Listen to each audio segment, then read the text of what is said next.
Hello, welcome to today's immigration tidbit.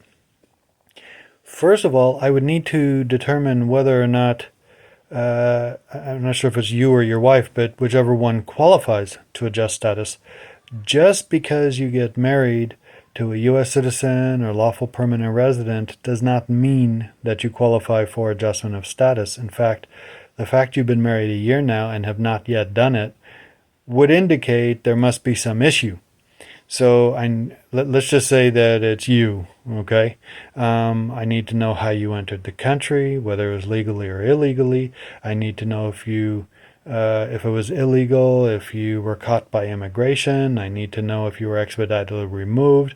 If you have any deportation orders, I need to know if you or your wife have any criminal history.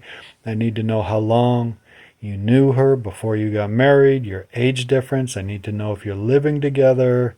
So all of these go into whether or not an adjustment of status would be possible. Now, if it's not possible, then we look to consular processing, where eventually you'd have to leave the U.S.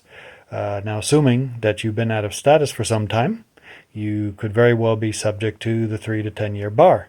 Meaning, if out of status for less than 6 months, it's a 3-year bar. For out of status more than a year, it's a 10-year bar.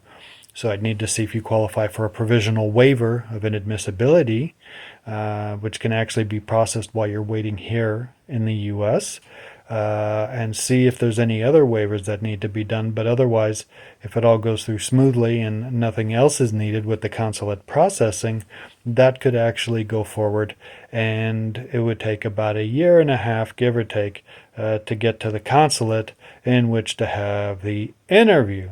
So there's a lot of different things at play here, which is why when I give consultations, like a case like this, I could ask enough questions that within less than 2 minutes, I would be able to know exactly what to do, what the qualifications are, if there's any problems, and then what needs to be done in order to proceed forward. Okay?